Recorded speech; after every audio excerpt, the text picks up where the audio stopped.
Belum soal selain ya pidato-pidato yang tadi yang menurut saya perlu dikritik. Kunjungan luar negeri misalnya. Ya, itu kan memang mana yang perlu prioritas untuk kepentingan nasional, mana yang nggak skalanya ditunda dulu lah kunjungan luar negeri. Maka hari ini saya apresiasi Presiden Prabowo sudah menunda ke luar negeri ke negara Rusia. Berarti Presiden sudah mulai mendengar. Padahal Pak Dino Patijalan sudah mengingatkan, dia punya niat baik, dia melakukan suntik vitamin, dia memberikan obat terhadap negara ini, justru lingkaran-lingkaran presidennya aneh-aneh kelakuannya.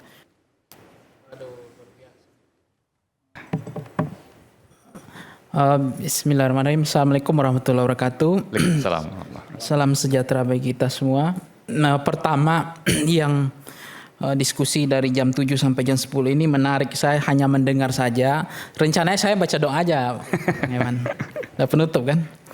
Jadi memang situasi hari ini itu adalah situasi yang dalam konteks krusial dalam bentuk beban hidup sebenarnya.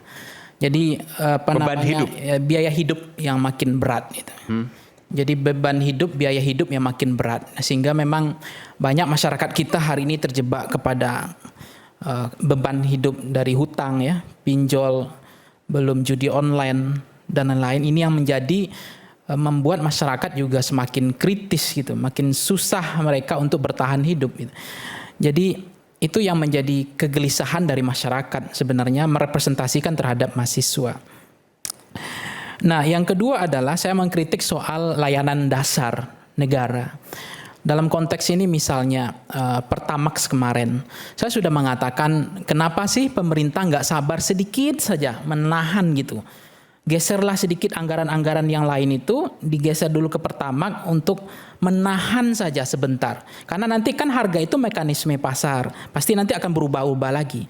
Resiko rumusnya dalam ekonomi itu, dalam persoal BBM itu kan saya bukan pakar ekonom, tapi kan sudah paham itu. Ketika harga Pertamax itu dinaikkan, meskipun dia non subsidi, automatically harga kebutuhan pokok, transportasi yang lain itu akan naik. Pertanyaannya adalah ketika itu diturunkan, apakah yang lain ikut turun? Kan tidak. Inflasinya terjadi di situ. Bagaimana dengan kelas menengah yang hampir jatuh miskin hari ini bertambah? Saya mohon maaf, saya praktek diri saya sendiri. Pejabat ini kan nggak pernah antri di Pertalit. Yang ngisiin bensin mereka juga ajudannya, supirnya. Yang antri yang panjang-panjang itu kan saya merasakan. Bahkan saya pulang ke Sumatera kemarin ke Padang Lebaran untuk mencari produk Pertalit aja susah minta ampun. Meskipun punya barcode gitu. Karena barangnya nggak ada. Habis. Akhirnya kita dipaksa ke Pertamax, ya nggak apa-apa. Artinya kita dengan kesadaran tingkat tinggi bahwa ini kita nggak boleh mengambil hak negara. Ya udah kita beli aja yang non subsidi karena kita sadar. Teori kesadaran palsunya kita sadar, kita bantu negara deh. Dengan konteks sekarang saya mau menunggu beli Pertamax, ya mikir panjang, apalagi yang lain. Biar antri panjang pun nggak apa-apa, karena memang nggak sanggup, nggak ada duitnya. Rumus pejabat tadi yang otaknya menaikkan itu, yang bilang karena hanya untuk itu non subsidi, itu yang pakai juga ojol mas Pertamax itu. Di mana-mana percaya nggak, betul nggak? Karena cuma 12.000 masih sanggup kan ojol beli Pertamax. Sekarang apa yang terjadi mas? Mungkin 20% atau berapa juta hari ini migrasi orang besar-besaran dari Pertamax ke Pertalit. Karena memang nggak ada duit. Apa yang terjadi konsekuensi implikasi logisnya adalah logikanya Pertalit juga akhirnya membengkak itu beban subsidinya. Itu kan sama saja ujungnya. Yang tadi katanya Pertamax supaya tidak membekak subsidinya, sekarang geser ke Pertalit. Akhirnya apa? Pertalit beban subsidi makin berat hari ini pasti itu. Karena semua orang migrasi ke Pertalit. Itu yang nggak dipahami pejabat yang punya kurang kepekaan menurut saya. Yang bisa, kurang karena juga nggak bisa, beberapa mobil kan banyak mobil juga yang nggak bisa migrasi ke Pertalite. Iya, tapi kan hampir semua mobil Indonesia sih berapa sih mas yang pakai Pertamax? Iya, Pertalit? banyak Pertalite betul. Banyaknya Pertalit kok. Memang Indonesia kaya semua kan enggak. Kita aja mobil kita cuma mobil Pertalit, ya kan? Nah inilah yang menurut saya Sesuatu yang mestinya itu tidak perlu terjadi, sehingga muncullah indikasi itu Bang Aiman, demonstrasi itu kan hanya gejolak ya, karena memang konsolidasi, karena kegelisahan itu pemantik.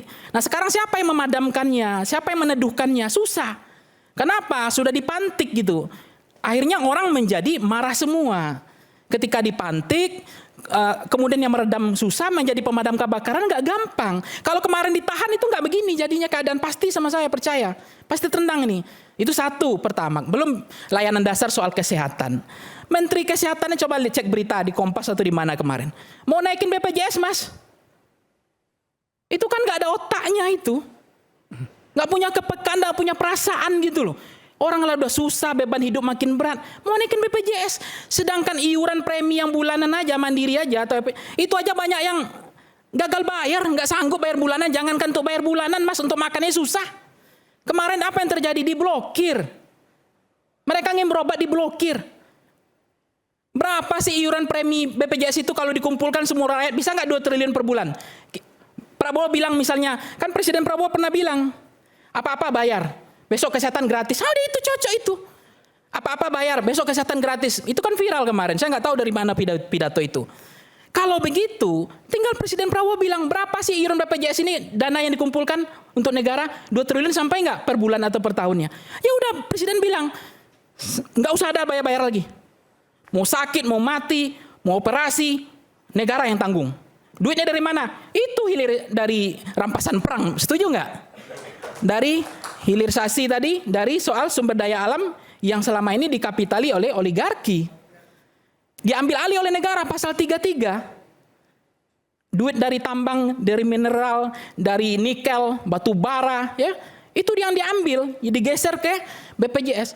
Saya contohkan misalnya Tiongkok. Tiongkok itu ya, Mas Trio ya, itu 5 yen iuran administratif BPJS mereka di sana.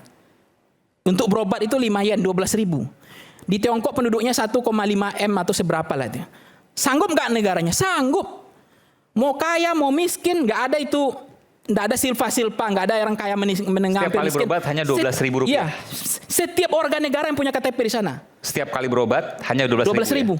Oke. Ditanggung oleh negara. Rupiah. Sanggup nggak negara? Sanggup. MBG aja sanggup, kenapa BPJS nggak sanggup? Betul nggak? Masa kita harus pay iuran-iuran lagi? Iuran data salah lagi, pakai silpa-silpa lagi, data banyak masalah.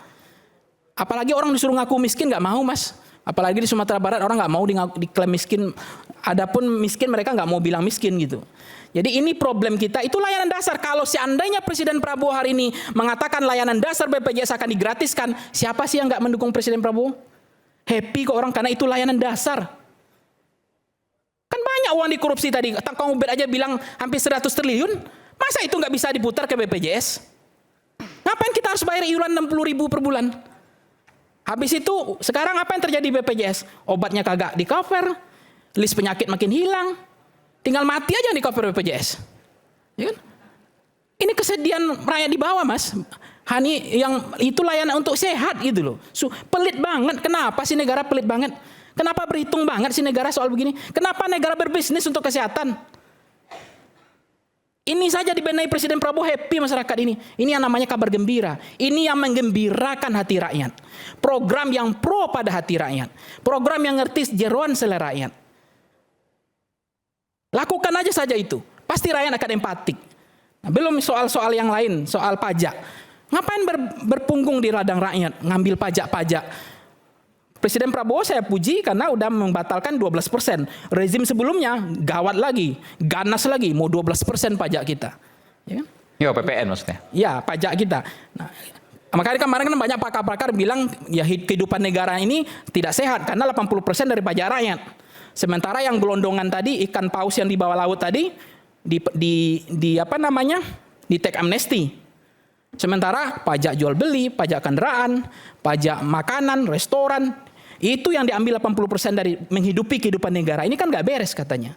Mestinya yang tadi tambang, batu bara, nikel, emas, itu yang diambil 80%, 20% dari pajak rakyat.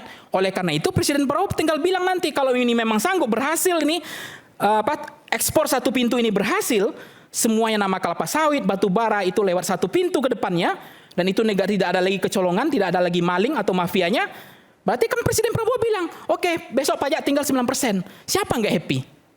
Kemarin warisan lama menaikkan pajak 12%. Ini mau diturunkan 9%. Itu yang menggembirakan hati rakyat. Itu yang menjaga perasaan rakyat. Itulah sense of kepekaan politik yang penting dimiliki oleh Presiden Prabowo. Layanan dasar.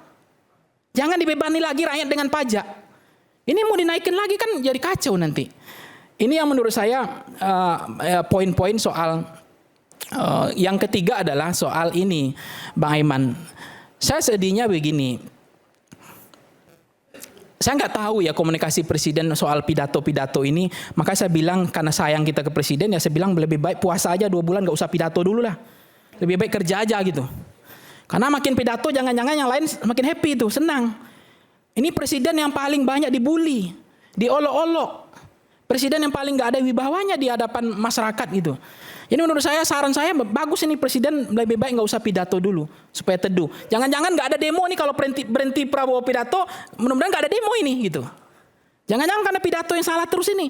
Kan menurut saya diksi frasa Presiden Prabowo tolonglah diperbaiki tata kelola bahasanya, diksinya. Kan begini, ngapain harus menggunakan bahasa sampai nye sampai menjulurkan lidah sampai mocking kritik itu ngapain gitu? Ngapain harus pidato biar anjing menggonggong kapilah berlalu ngapain gitu? Itu enggak lucu gitu loh. Sebagai kepala negara, ngapain harus bilang dolar nggak pakai di kampung? Ngapain harus pergi Anda ke Yaman? Ngapain ini mahasiswa didukung oleh koruptor ini? Ada kemarin apa itu namanya?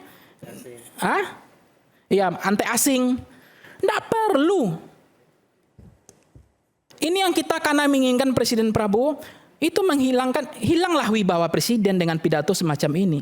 Nah saya nggak tahu nih setelah presiden kemarin gemoy begini, kok berubah ini bukan Presiden Prabowo hari ini gitu.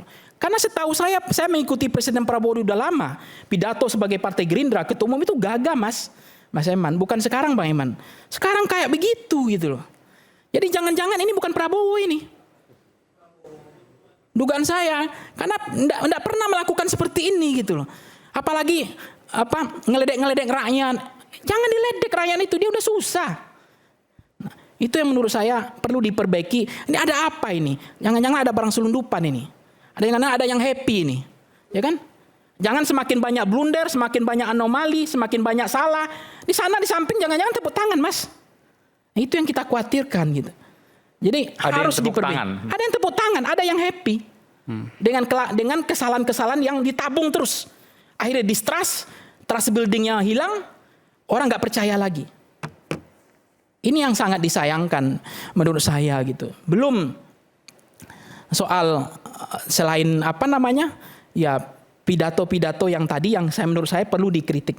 Kunjungan luar negeri misalnya, ya itu kan memang mana yang perlu prioritas untuk kepentingan nasional, mana yang nggak skalanya ditunda dulu lah kunjungan luar negeri. Maka hari ini saya apresiasi Presiden Prabowo sudah menunda ke luar negeri ke negara Rusia. Berarti Presiden sudah mulai mendengar. Padahal Pak Dino Patijalal sudah mengingatkan, dia punya niat baik, dia melakukan suntik vitamin, dia memberikan obat terhadap negara ini, justru lingkaran-lingkaran presidennya aneh-aneh kelakuannya. Dibilang yang paling wamenlu lah, baru 3 bulan jadi wamenlu lah.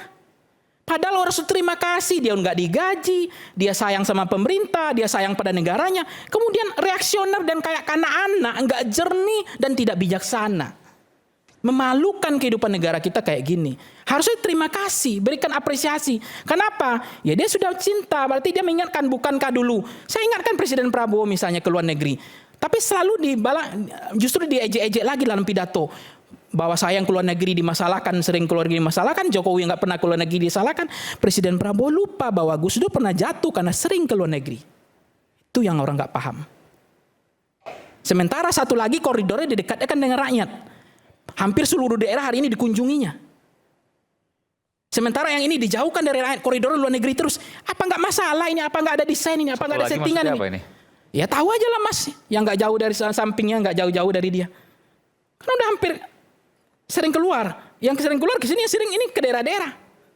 Anda melihat apa di situ? Nggak tahu, pokoknya itu bisa dirasakan. Nanti dibilang Samsul, saya lagi yang dimarahin. Ya kan? Ya ada masalah gitu loh.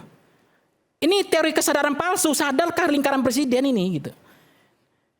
Nah itu yang perlu, padahal kunjungan Anda curiga bahwa presiden jangan-jangan sengaja dijerumuskan. Nah ini kita terbuka aja. Ya barang selundupan begini ini merusak dari dalam, ini bahaya sebenarnya. Merusak distrust presiden. Sehingga akhirnya hilanglah kepercayaan publik. Ya, hilang kedisiplinan, ya kan? Hilang arah presiden sendiri. Nah, kehilangan arah presiden, kehilangan dari kepercayaan dan kehilangan dari disiplin presiden itu musibah sebenarnya. Jadi sebenarnya menjadi presiden itu tidak susah kalau menurut saya ya. Bagaimana presiden menggembirakan hati rakyat, membaca jeroan selera rakyat, membaca sentimen publik, mana yang disenangi rakyat, mana yang tidak disenangi rakyat. Menjaga perasaan rakyat itu bagian dari prestasi. Ini bagaimana mungkin Presiden Prabowo yang bacanya 50 buku per hari katanya. IQ-nya berapa katanya 170. Ke luar negeri beli buku terus, bacaan bahasa Inggris. Sementara ada dulu mantan presiden yang bacanya komik Shinchan, pidatonya Doraemon, bacaan bukunya. Tapi kok ini kebalik, lebih bagus yang kemarin ini pidatonya banding sekarang. Mantan presiden banyak ya Bang Eman ya. Mantan presiden banyak, tenang. Ya kan? Yang baca Shinchan kan banyak. Ya Shinchan sama Doraemon bacanya. Tapi pidatonya lebih berkualitas. Ya nggak hebat-hebat juga sebenarnya. Cuma perasaan menjaga rakyat itu dapat gitu loh Bang. Sense of politiknya dapat, itu aja. Nah, ini kan kok bolak-balik jadinya kan? Katanya kok seperti tidak ada intelektualnya jadinya. Nah ini yang saya ini menurut saya jebakan-jebakan seperti ini harus dibaca dengan baik oleh lingkaran presiden gitu. Nah soal kemudian yang menurut saya yang perlu diamati juga adalah soal yang otonomi daerah hari ini. Menurut presiden otonomi daerah itu kalau negara kuat itu tersentralistik semua. Sementara kita punya undang-undang otonomi daerah, otonomi seluas-luasnya. Sisa kekuasaan daerah yang dikasih ke pusat, bukan sisa kekuasaan daerah pusat yang dikasih ke daerah. Kepala dipegang, ekor dilepas, itu otonomi daerah. Nah sekarang semua disentralistik, izin-izin semua dibawa ke pusat. Nah daerah hari ini transfer daerah masalah. Banyak daerah yang miskin hari ini. Bahkan kemarin di Maluku itu katanya untuk gaji P3K dan pada waktu saja sudah angkat bendera putih. Artinya begini-gini kok ada apa gitu? Kok bisa tidak ada kemudian yang bicara tentang MBG tadi? Saya nggak mengetahui bahwa apakah MBG itu merusak layanan-layanan dasar bernegara yang lain. Karena terlalu fokus ke MBG yang disuperemaskan, disuperioritaskan, sehingga layanan-layanan dasar kita hari ini terjebak semua dan trust terhadap presidennya jadi turun. Layanan itu terganggu semua sekarang. Karena ugal-ugalannya dana yang dikuncurkan kepada MBG ini gitu. Mohon maaf, kasus hari ini banyak jalan yang rusak. Ada 3 masalah di Indonesia hari ini berdasarkan hasil survei yang pernah saya amati dan itu tidak bergeser. Pertama, harga sembako yang mahal, kemudian kesulitan jalan yang rusak, infrastruktur jalan, kemudian tingginya biaya hidup ya. Kemudian pendapatan rakyat Indonesia per hari ini di bawah 700.000, hampir 82,5%. Di bawah 700.000 pendapatan per bulannya. 82,5%. Ya, per bulan 700.000. Populasinya segitu. Ya, itu miskinnya Indonesia hari ini. Data dari? Data yang survei yang saya pernah lakukan. Oh, jadi di masyarakat Indonesia saat ini rata-rata bukan rata-rata ini mayoritas pendapatannya 82% ya, masyarakat Indonesia. Penghasilan di bawah 700.000. Ini kemudian belum bicara pendidikan ya. Masyarakat awam kita mudah ditipu oleh pencitraan, oleh media, tidak pakai baju anti peluru karena masyarakatnya pendidikannya SD mayoritas. Ini juga menjadi tantangan. Oleh karena itu memang kalau kita mencermati hari ini misalnya infrastruktur jalan menjadi taruhannya, jadi kanibalnya, kemudian sekolah jadi kanibalnya, banyak gaji P3K pada waktu yang jadi korbankan, termasuk gaji ASN, gaji dosen nggak naik, itu juga musibah sebenarnya. Jadi kanibal. Belum kesehatan BPJS mau dinaikkan, belum minyak kita mau udah naik diumumkan lagi. Apa nggak bego itu menjadi menteri? Kalau mau menaikkan nggak usah diumumkan, naikkan aja. Ini pakai konversi pers naikin minyak kita gitu loh. Kan nggak lucu ini. Minyak kita itu minyak subsidi. Kenapa pelit? Bantulah rakyat ini. Geserlah rampasan perang tadi itu. Jangan dinaikkan minyak kita itu. Itu makanan tahu goreng kita, tempe kita di situ. Ini minyak kita pun dipelitkan, berhitung banget sama rakyat. Minta ampun, ini orang nggak pernah menderita ini jadi pejabat, nggak pernah jadi aktivis sepatu miring kata Bahlil ini, ya kan? Nggak pernah antri ini, nggak pernah jalan di trotoar ini pejabat ini, ya kan? Kasihan, minyak kita subsidi, kita komoditas sawit terbesar di dunia, tapi minyak kita pun mau dinaikkan dan itu diumumkan oleh Menteri Perdagangannya. Apa nggak bego itu? Nggak PK itu? Makanya saya bilang, apalagi bahasa yang paling kasar yang saya gunakan. Paling halusnya sebagai akademisi, tidak punya perasaan gitu. Rakyat udah terhimpit, beban hidup makin berat, hobinya naikin barang. Ya kan? Otaknya naikin aja. Nggak perlu sekolah, saya juga bisa jadi menteri kalau hanya naikin. Coba cari solusinya bagaimana mengatasi ini, menahan tidak naik. Ini apa-apa dinaikin. Apa yang nggak naik? Cuma celana pendek aja yang nggak naik. Ya kan? Oke, masih ada lagi? Nah, ya, makanya saya berharap termasuk. Singkat. Ya, kita bersyukur ya, misalnya ada kebaikan presiden yang biaya haji tidak naik, kita apresiasi. Biaya haji tidak naik dan pelayanan sudah bagus. Tiket pesawat naik tapi tidak ada kenaikan. Ya, tidak dinaikkan. Itu top, Mas. Itu kita apresiasi. Kita harus logik. Kita harus apresiasi. Kita harus common sense. Sesuatu yang baik kita apresiasi. Tidak ada lagi jemaah yang terlantar-lantar. Itu bagus. Di bawah kepemerintahan Pak Presiden Prabowo, kemarin pupuk subsidi diturunkan. Harganya 90.000 per karung, urea dan seterusnya. Saya nggak tahu di lapangannya gimana. Tapi itu bagus. Kemarin ojol dari 20% aplikasi diturunkan jadi 8%. Karena dia yang punya motor, dia yang ngisi bensin, belum dia sakit karena angin duduk. Ya kan? Karena mereka pejabat nggak pernah jadi ojol ya. Beratnya jadi ojol itu. Belum bocor, ban kita ganti sendiri. Enak aja aplikator ngambil 20%. Nggak, kurang apa itu? Kurang apanya penderitaan rakyat ini, ya kan? Nah, dan negara hadir mengasih 8%. Tapi jangan bangga dulu, jangan senang dulu. Pelaksanaannya gimana? Penjilatnya di lingkaran presiden terlalu banyak. Kemarin ingat nggak gas LPG 16.000 ditulis? Itu kan hanya untuk menjilat saja, Mas. Di lapangannya gas LPG nggak tahu harganya udah berapa kali lipat. Yang gas melon yang dimiliki oleh emak-emak ras terkuat di muka bumi ini. Ya kan? Kalau itu naik, revolusi negara ini. Bukan minyak kita lagi, gas LPG itu kan. Nah, tapi presiden akan menyiapkan gas LPG lain katanya, yang lebih murah. Nah, ini kita apresiasi. Kalau lebih murah, tapi barangnya juga ada. Murah tapi barang nggak ada, sama aja bohong. Ya kan? Itu yang pertalit tadi. Murah tapi pertalitnya nggak ada. Antri di mana-mana panjang, menyiksa rakyat. Itu tidak mengembirakan hati rakyat. Itu menyusahkan rakyat. Itu yang sangat saya sedihkan. Konteks belum tagihan listrik. Yang 900 kWh itu ya. Itu dihidupin aja dispenser mati stok kontaknya, Mas.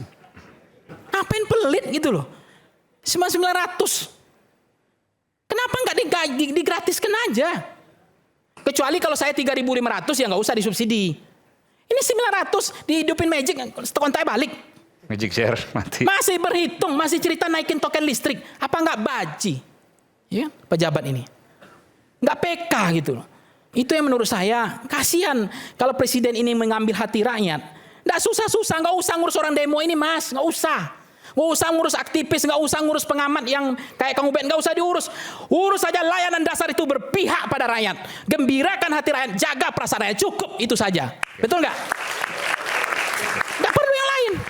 Ngapain memantau-mantau Kang Ubed? Ngapain? Laporin Kang Ubed. Laporan mahasiswa. Apalagi itu siapa tadi yang laporan, siapa namanya? Si Daus yang punya gunung itu apa namanya? Gunung Bogor itu. Ini otaknya gimana ini? Orang gila ini. Laporin Tio ya.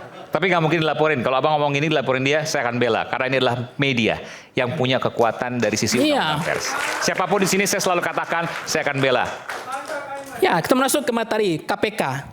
Kalau memang negara ini serius bahwa hukum di atas kekuasaan hukum, kekuasaan tunduk kepada kehendak hukum, itu kan.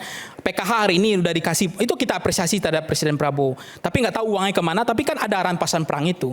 Nah, soal KPK itu pansel dibentuk, Mas Ubed. Itu bukan pansel yang dibentuk di akhir kepengurusannya Pak Presiden Pak Jokowi. Harusnya satu pansel, satu presiden. Ini KPK made in Jokowi kok. Semua orang udah paham. Makanya Presiden Prabowo lebih percaya sama Jaksa Agung, jangan-jangan. Ya nggak? Semua orang paham. Harusnya kalau presiden itu sadar waktu itu, jangan ngotot, jangan maksa. Kalau ngotot Anda maunya ada apa ini? Masa di akhir masa jabatannya dia maksa bentuk pansel untuk memilih komisioner, jadilah KPK made in Jokowi sekarang. Lemahlah semua pemberantasan hukum hari ini. Karena siapa yang melantik, siapa sumber kekuasaannya, itu nggak bisa dibohongi. Kang Ubed juga tahu siapa yang melantik, pasti dia Siapa yang panselnya, siapa komisioner pasti akan tuluk ya tegak lurus kepada kehendak kekuasaannya, sumber kekuasaannya. Tapi kan ada juga orang mengatakan, oh nggak begitu mas dengan curiga begitu. Karena KPK itu kan kolektif kolegial.